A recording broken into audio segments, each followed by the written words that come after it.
Si vous avez jamais entendu parler d'Octavia Butler, vous êtes probablement en train de louper l'une des plus grandes autrices de SF de tous les temps, selon moi. Elle s'illustrait dans ce qu'on appelle l'afrofuturisme et c'était une vraie pionnière sur des thématiques comme le féminisme ou même sur des thématiques queer.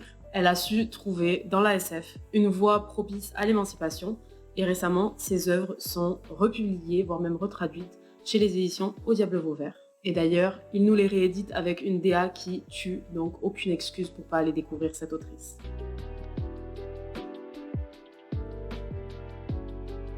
Quand on dit qu'Octavia Butler est une reine et une pionnière de l'afrofuturisme, il faut remettre un petit peu les choses dans leur contexte. C'est Mark Derry, en 1994, qui utilisera ce terme pour la première fois. Et il l'utilise pour décrire l'appropriation de la science-fiction par les Afro-Américains qui l'observent depuis les années 60.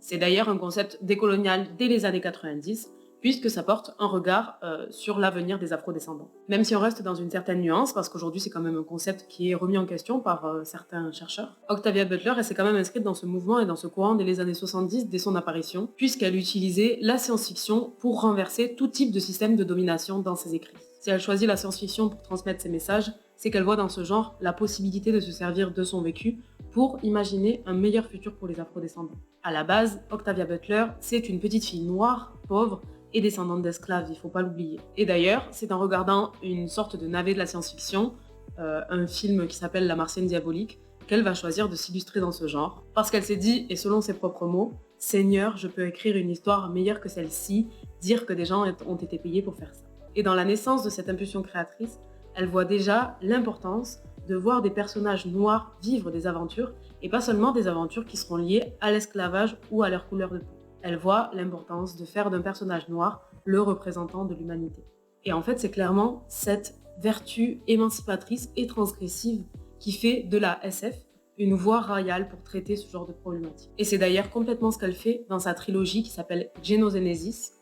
Moi, j'ai que le premier tome qui s'appelle L'Aube. Et dans cette histoire, on va découvrir Lilith, une jeune femme noire qui va se réveiller dans un vaisseau extraterrestre comme l'une des dernières représentantes des personnes ayant survécu à une catastrophe terrestre. Et cette femme, Lilith, elle est forte, elle est courageuse, elle est réfléchie et elle doit prendre de très lourdes décisions avec énormément de responsabilités pour le reste et pour la survie de son espèce. Et je vais pas m'étaler là-dessus pour éviter de spoiler. Et ce que je veux dire par là, c'est qu'à une époque où la science-fiction était un genre littéraire majoritairement dominé par des visions masculines et des visions blanches, Octavia Butler, elle nous présente une vision alternative en termes de race. Et c'est d'ailleurs, comme on va le voir, pas du tout la seule thématique dans laquelle elle est complètement avant-gardiste. Pour la plupart des espèces, la différence est une menace, répondit Nikange. La différence représente un danger. Elle risque de vous tuer. Ce qui était vrai pour vos ancêtres animaux et pour les espèces animales les plus proches de vous est valable pour vous aussi.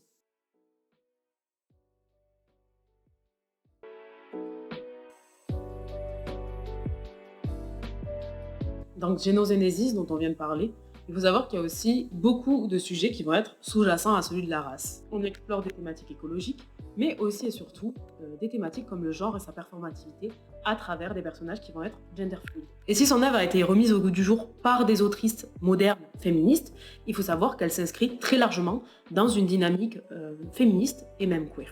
Elle questionne la place des femmes et des minorités de genre dans la société, mais va également s'illustrer sur des thématiques comme l'exploration de la sexualité. Moi, je vais vous donner l'exemple de Novice. Novice, c'est un livre dans lequel Shori, une jeune vampire amnésique noire et génétiquement modifiée pour supporter la lumière du soleil, entretient des relations assez libres et bisexuelles avec les personnes duquel elle utilise le sang pour se nourrir.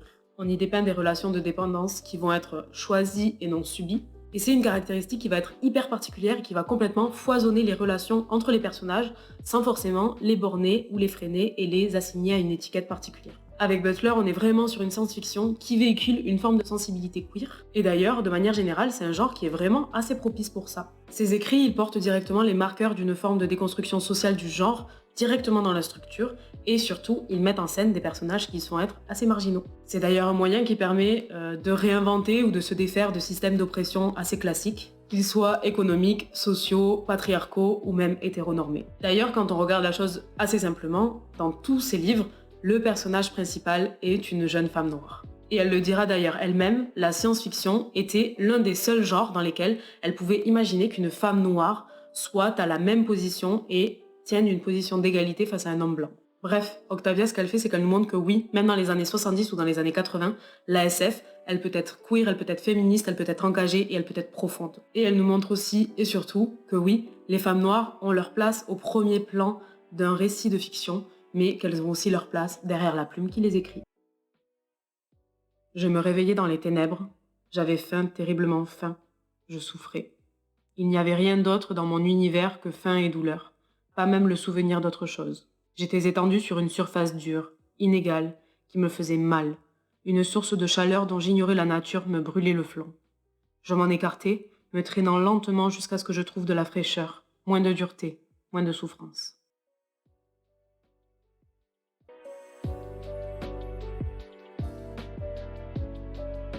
D'ailleurs, la plume qui les écrit, ces magnifiques livres, on va en parler un petit peu plus. Elle est née en 1947 à Pasadena, en Californie. Elle est élevée par sa mère et ses grands-parents, de fervents chrétiens baptistes et des descendants d'esclaves. Elle est timide, maladive, dyslexique et profondément solitaire, ce qui pourtant ne l'empêchera absolument pas d'écrire. Elle se décrit elle-même, et je cite, comme une femme noire, fille d'un cireur de chaussures mort jeune et d'une serveuse qui n'avait pas reçu d'éducation mais qui connaissait le chemin de la bibliothèque. Et tout ça, c'est hyper important dans la mesure où on va retrouver une part d'elle-même dans absolument tous ses livres. Elle a beau traiter de sujets de fiction et inventer des univers qui vont être complètement décalés, elle est complètement consciente de ses origines et ne les renie absolument pas, voire même les revendique. Et tout ça, c'est particulièrement vrai dans Liens de sang, un livre qui est traversé de son vécu de descendante d'esclaves et de son vécu de jeune fille noire et pauvre. Et je vous avoue que de tout ce que j'ai lu de cette autrice, je crois que celui-là, c'est vraiment celui qui m'a le plus touchée et c'est celui que j'ai préféré. Je me suis tellement accrochée à Dana, qui est une fille qui vient de se marier, qui vient d'emménager dans un appartement,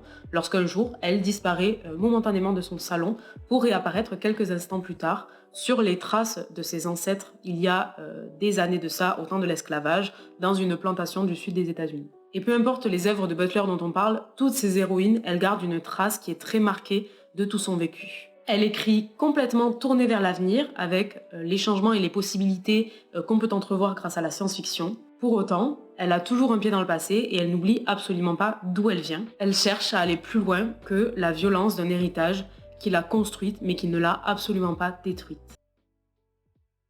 J'avais craint de trop garder mes distances avec cette époque étrangère. Désormais, il n'y avait plus aucune distance. Quand avais-je cessé de jouer un personnage? Et pourquoi?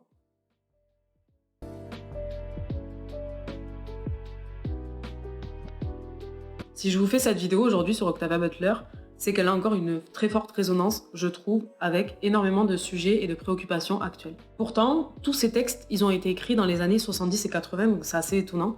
Et je vous avoue que je pense honnêtement que ces textes-là, du coup, ils auraient absolument pas autant de renommée et d'importance aujourd'hui, sans tout le travail de la maison d'édition qui cherche à les remettre au goût du jour, donc qui s'appelle Au diable Vauvert, et qui fait ce travail pour les rendre accessibles au public français actuel. Dites-vous que pour certains textes, il aura fallu attendre plus de 35 ans avant qu'ils soient disponibles en France, et cette nouvelle fraîcheur qu'on leur donne, ça participe complètement à leur redonner un gain de notoriété ces dernières années. Et si ces textes sont retraduits et republiés aujourd'hui dans ces belles éditions, c'est justement que ces histoires ont un côté hyper intemporel, que ce soit dans la plume ou dans les thématiques abordées. Je vous rappelle que c'est une femme noire qui, dans les années 70, a choisi la science-fiction, un univers principalement blanc et masculin, pour traiter de sujets comme l'esclavage, les relations libres, l'écologie ou encore l'hypersensibilité. Je sais pas si on se rend compte de l'avance de la dame en termes de préoccupations sociales. Et sans forcément que ça saute aux yeux quand on lit la plupart de ses bouquins, ce que j'aime, c'est qu'elle laisse toujours une place au possible changement dans ses écrits. Et ce qu'on peut aussi lire, c'est qu'elle espère un changement dans la réalité pour les problématiques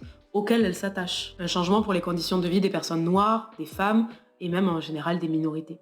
Et même si elle nous dépeint des univers apocalyptiques hyper désespérants, j'ai l'impression qu'il y aura toujours une petite lueur au bout du tunnel, un petit morceau d'espoir qu'elle nous laisse comme ça grappiller. Et elle a même écrit une duologie complète sur le sujet. Et cette duologie, elle est composée de la parabole du semeur et de la parabole des talents. Et justement dans cette duologie, pour elle, Dieu est changement. Dans ses livres, Lorraine Olamina, du coup, notre autrice, est une jeune femme noire qui est atteinte du syndrome d'hypersensibilité. En gros, elle va ressentir au centuple la douleur et le plaisir d'autrui. Et dans cette histoire, on se trouve dans une Amérique en pleine guerre civile, qui est dirigée par un intégriste chrétien qui cherche à rendre sa grandeur à son pays. Si vous avez un sentiment de déjà-vu, c'est normal. Et Olamina, elle croit fermement que l'humanisme, le pacifisme et l'imagination vont sauver le monde en décadence dans lequel elle vit. Et c'est en tout cas ce qu'elle prêche pour essayer de créer une communauté tout autour de ça. Et c'est d'ailleurs dans l'espoir de pouvoir emmener cette communauté un jour sur une autre planète pour tout recommencer à zéro,